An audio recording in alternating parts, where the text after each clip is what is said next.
Hi everyone, welcome to Outgrow's Market of the Month podcast. I'm your host Saksham Sharda. I'm the creative director at Outgrow. And for this month, we're going to interview Rand Fishkin, who is the co-founder of SparkToro. So Rand, instead of an awkward introduction, we're just going to start with a rapid fire round so as to break the ice. Love it. Try to keep your answers to one word or one sentence only. Okay. All right. So the first question, how long does it take you to get ready in the mornings? 28 minutes.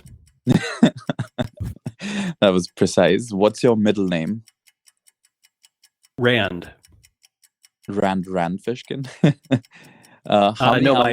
My first name is S. It's very awkward. Oh, really? Wow. Yeah, just the letter S. It's really strange. Really? And why is that? No, I'm going to break the rapid fire just to ask why that. Various reasons, but mostly my dad was trying to game airline mileage points in the late 1970s. Oh, wow. Okay. All right, next question. How many hours of sleep can you survive on? Minimum 7. That's interesting. Okay. One thing you had to cancel in 2020 because of coronavirus. Ooh. One thing I had to cancel.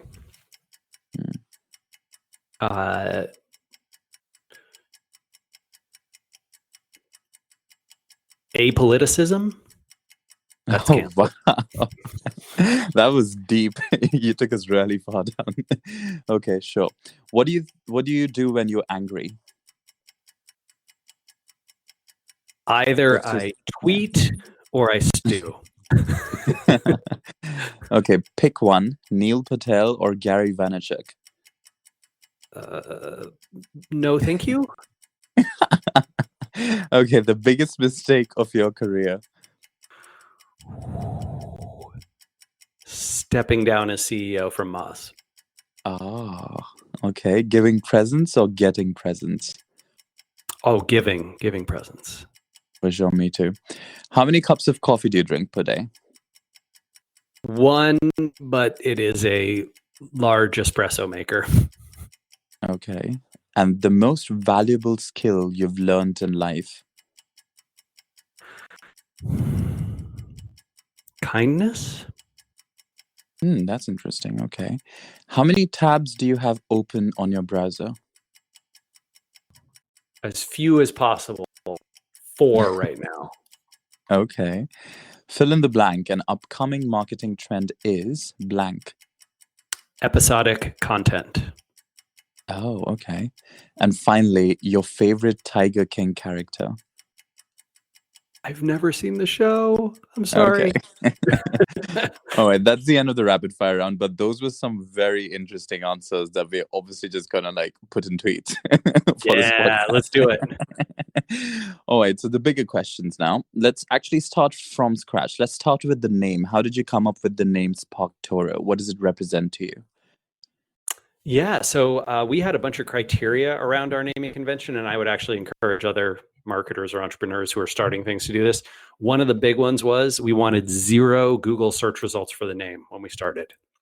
Oh. So as soon as we registered the domain and made it live, the next day we were automatically number 1 for our own name, which is great. The other criteria, we wanted something that was easy to say and spell. So easily pronounceable. Ideally, we wanted 2 syllables. We ended up with 3, but pretty close. And we wanted something that could mean anything. So it didn't have any previously associated, preconceptions that people might have around it. So SparkToro could be anything, right? We could do or spell or do or be anything. And we wanted that because when we were early starting out, we didn't know if we were going to change our mental model around what the company might do in those first 6 to 12 months. And before we validated what our customers wanted, right, we didn't know. So yeah, and the domain was available. And then my favorite part of it is so the inspiration for the name comes from the Japanese cartoon Totoro. Okay. I haven't seen it, but okay, that makes sense. I There's so highly many. recommend it. It's awesome. You can watch it with kids. It's Mm. great. So it's kind of a universal signifier. So it could actually, because the moment like one goes to your website, I start thinking, why is it called SparkToro? And it's because it lights a spark. I don't know. Like, so it's like Sure. Yeah. everyone makes their own meaning. So that's Exactly. nice. Exactly. We Yeah. didn't want something where if you heard the name, you automatically had an association. We wanted you to have to Mm. sort of discover what SparkToro was. I suppose like because Google is a certain number, right? Google is like a unit of measurement, but I suppose when Google first came into being, no one actually knew what it meant until Right. someone actually. You're right, because Yeah. I it's mean, such a big word. even yeah, even something like Apple or Amazon, like what Mm, they, those words are other nouns, right? The Amazon mm, River or the apple, the fruit. But um, yeah, those businesses. I think Netflix is the closest one to where you yeah. instantly know what it is based on the name. Um, Yeah. but I had gone Okay. down that road with Moz. Moz originally was called SEO Moz, Mm, and that was quite limiting. In fact, I can imagine. Yeah. Because outgrow is called outgrow, which leaves a lot of possibility for us to do a yeah. lot of things in the future, because we could literally be about anything as we go along. But I get like how SparkToro is even more different from that, a step ahead. But that's a great point to like, we'll make some quizzes out of that. But let's see. The next question is, at what point in your life does your fascination with audiences start? Because SparkToro is about audiences, but you must have had some sort of a fascination with audiences.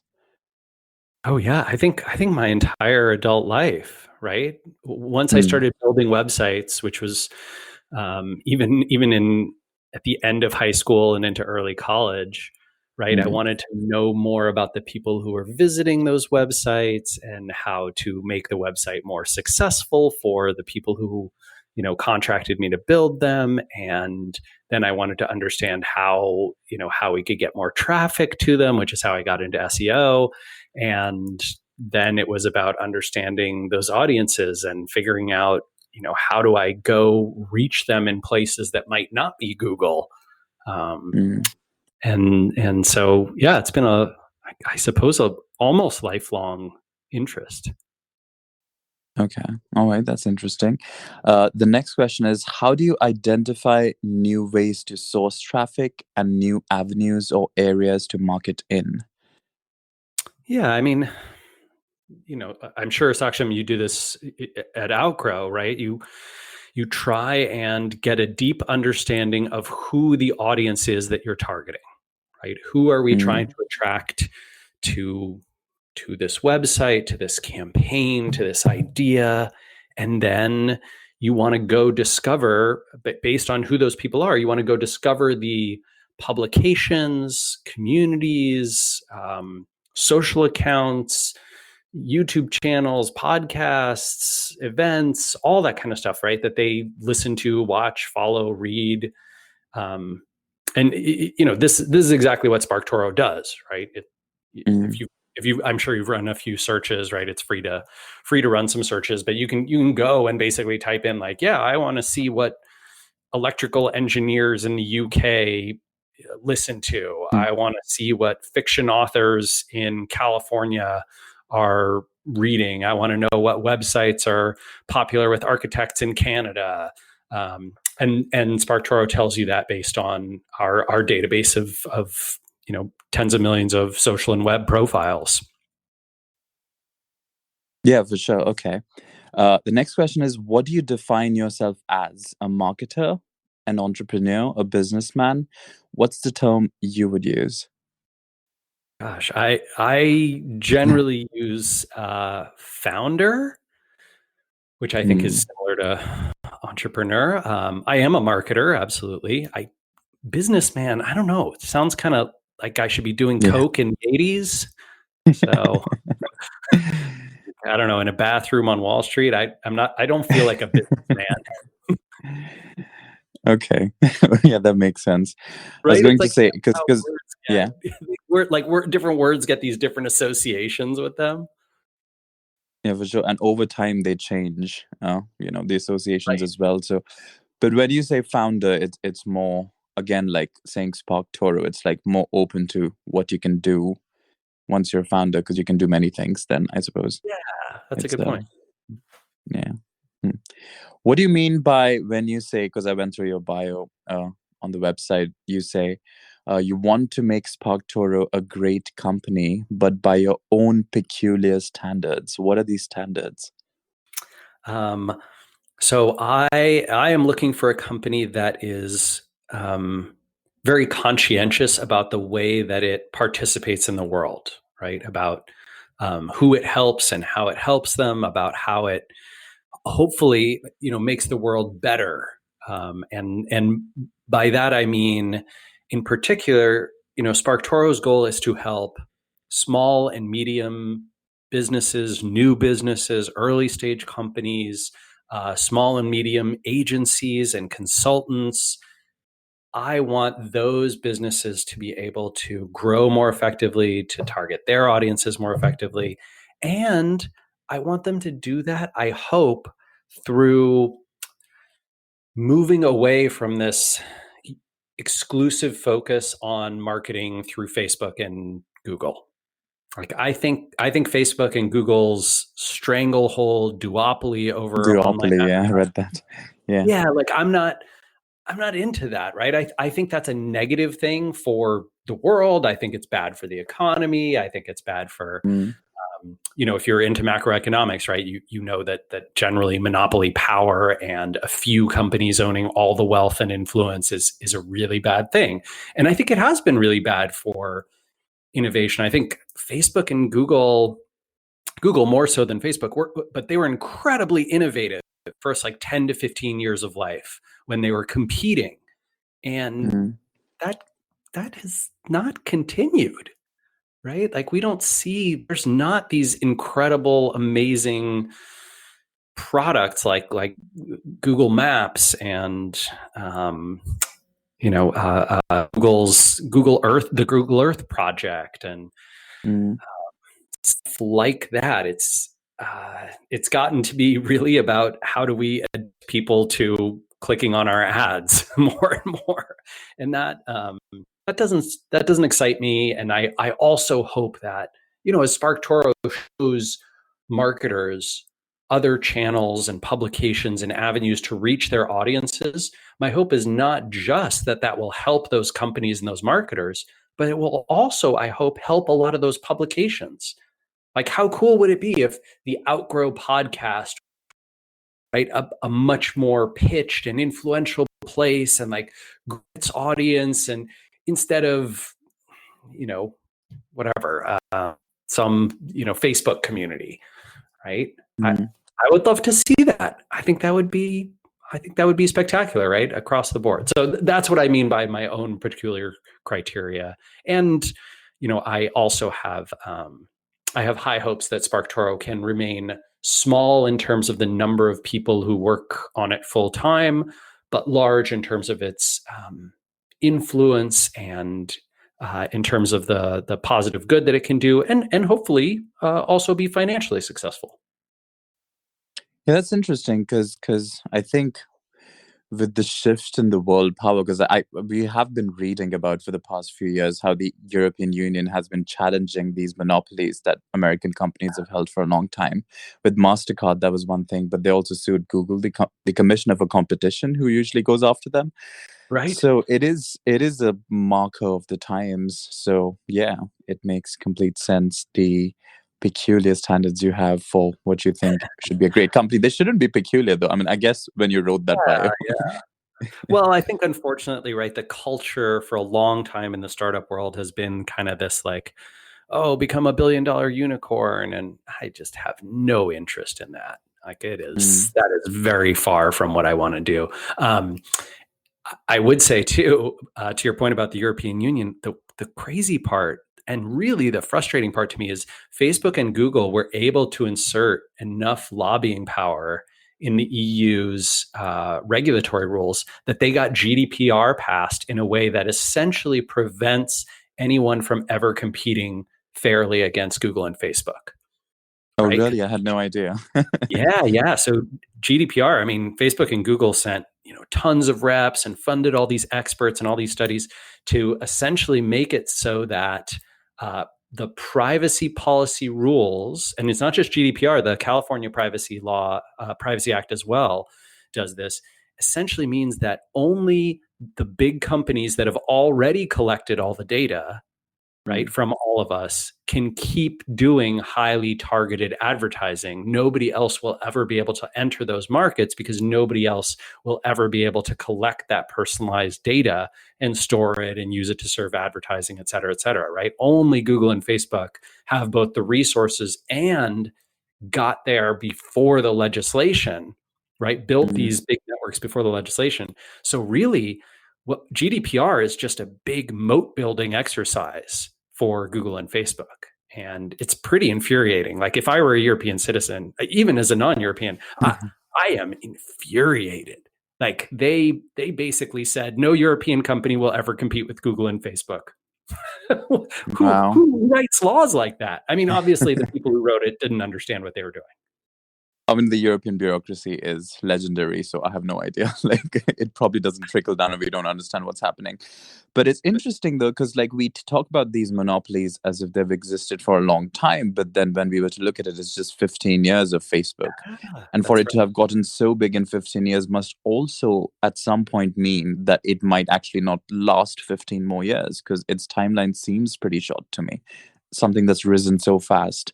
What do you think the future is then? That's what the next question is. Like, say, 20 years from now, are we Yeah. still going to see a duopoly? Are we going to see, just Google and Facebook? Or do you think they will collapse? I don't know. What do you think? I think it is really up to voters and political parties and politicians. I think it's in the hands of voters to choose whether they want to elect more progressive, more directly antitrust enforcing people to office. And weirdly, in the United States right now, it is Mm, somewhat bipartisan. There is some pretty decent bipartisan agreement that there should be more enforcement. I don't know whether that will get realized. more partisan over time. I suspect it Mm, probably will, because almost everything does in the United States. But mhm, my sense is right now we have an opportunity in the next few years, right, for the two major political parties in the United States to sort of have some agreement on, hey, we crafted these antitrust laws, we need to update them for the digital age, and we need to fairly apply them to the companies that are where they're relevant.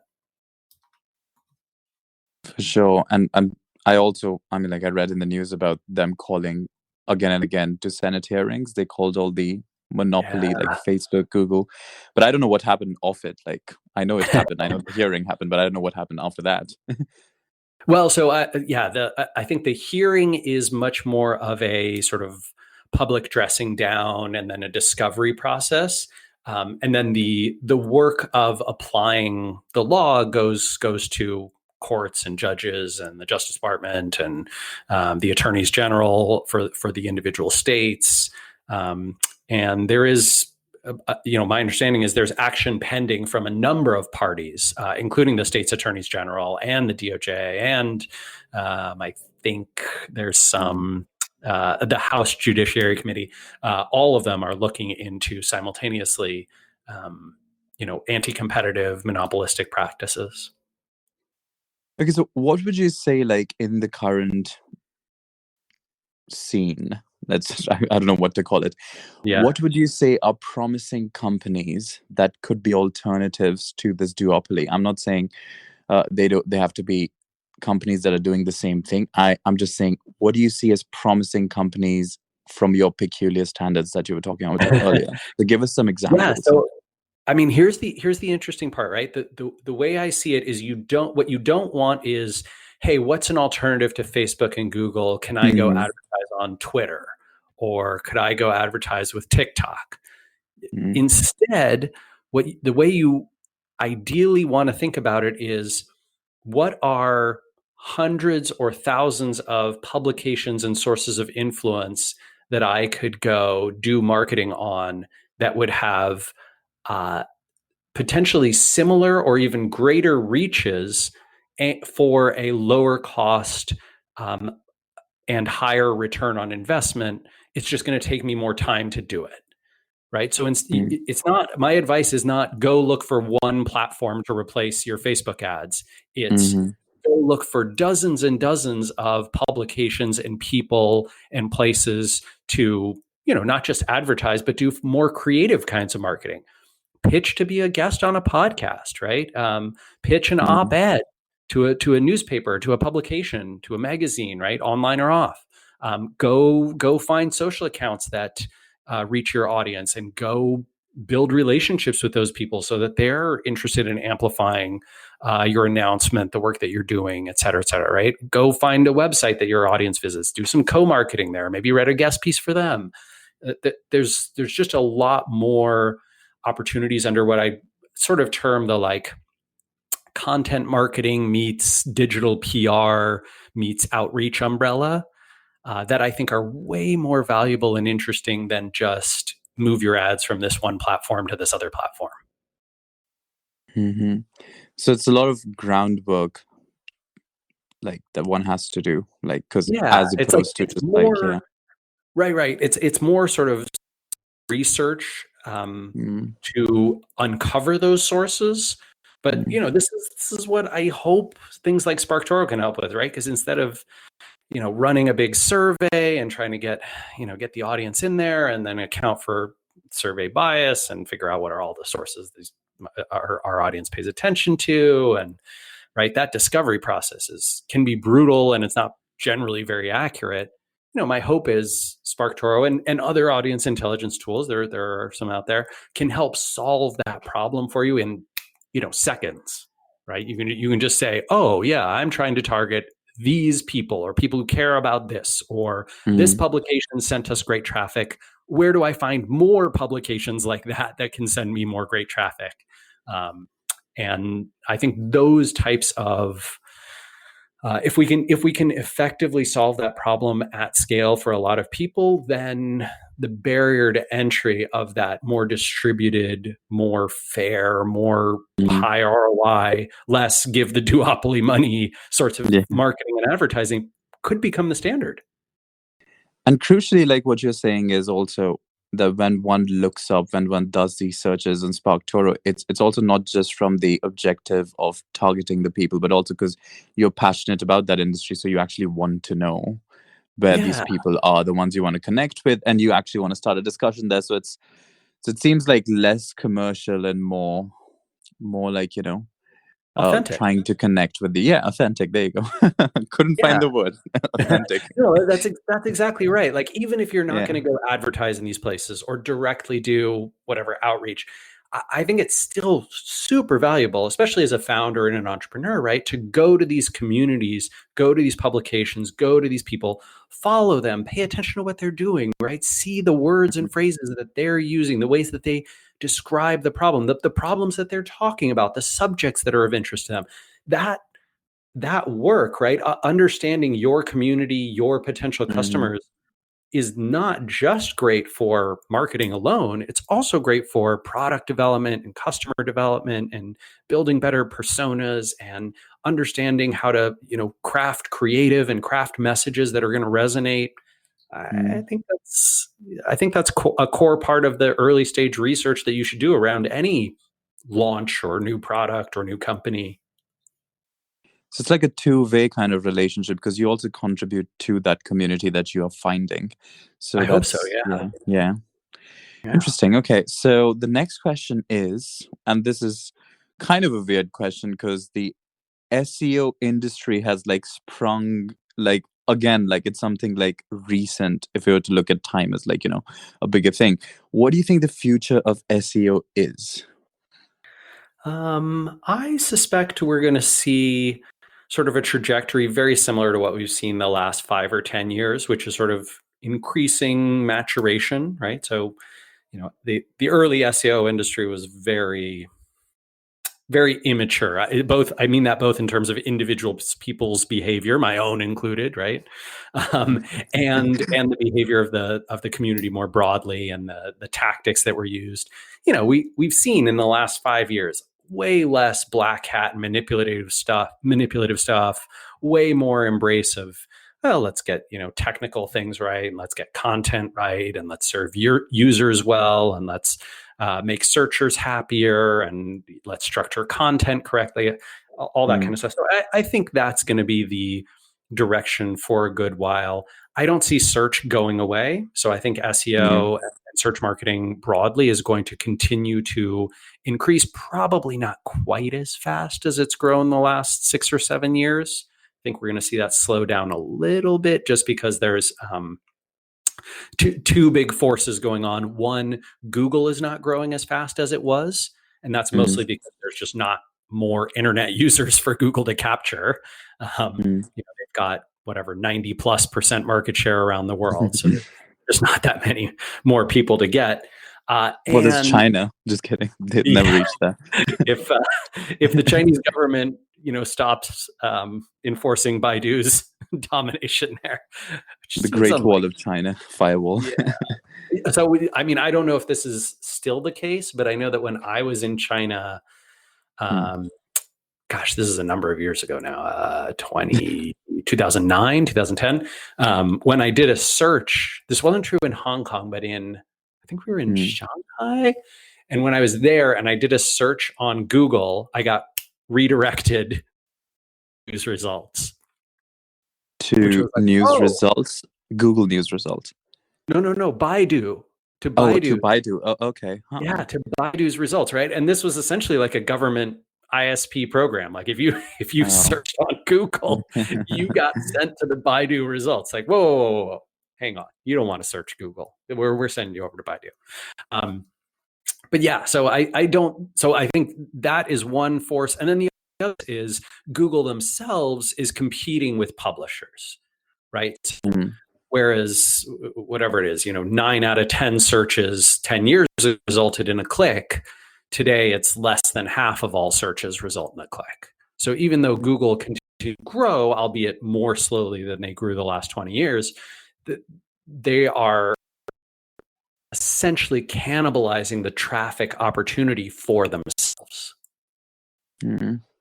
But when you mentioned the duopoly, because you were talking about it earlier, would you think that one of the ways the duopoly faces the challenge is because the Chinese internet is as big as the rest of the world's internet? So there's because that's the only challenge, the one you mentioned when you say the IP is being redirected to Baidu. Right. Is that is the only significant challenge this duopoly has? So it would be a significant challenge if Baidu were sort of, competing against Google in India or in Europe or in Mexico and Canada or something like that, right? Or in the United States. But it's not, right? It's very severely limited right now by raw geography. And so it's not really a competition. Like Google can't really compete in China. Baidu can't really compete anywhere else. It's not quite, it's sort of like saying whatever AT&T's phone lines were competing with, I don't know who the union's provider of phone lines were in the, during the Cold War. No, but in the sense then, because the example I draw for this is the sudden rise of TikTok, which is which is coming from a different kind of sphere, but it's kind of the same. Baidu's not competing now, but do you suppose in the future they might try to compete?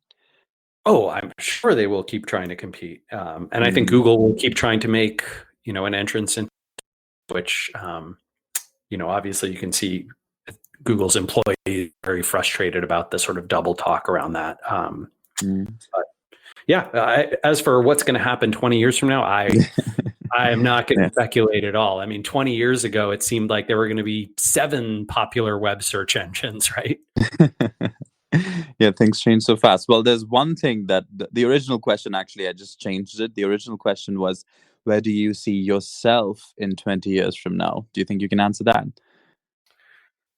Gosh, I have my have my hopes and aspirations. Like in an ideal world, I would love to see SparkToro become, a company that is financially successful for its investors and for the team, and something that's helped nudge a lot of marketing towards a broader stance. And I think it would be amazing if I were, probably not retired, but perhaps not in a, not in a full-time sort of leading the organization role, and instead, had a team of people to help. But I would love to be involved with this company for a very long time. I was at Moz for 17 years. And I don't, And then came your biggest mistake.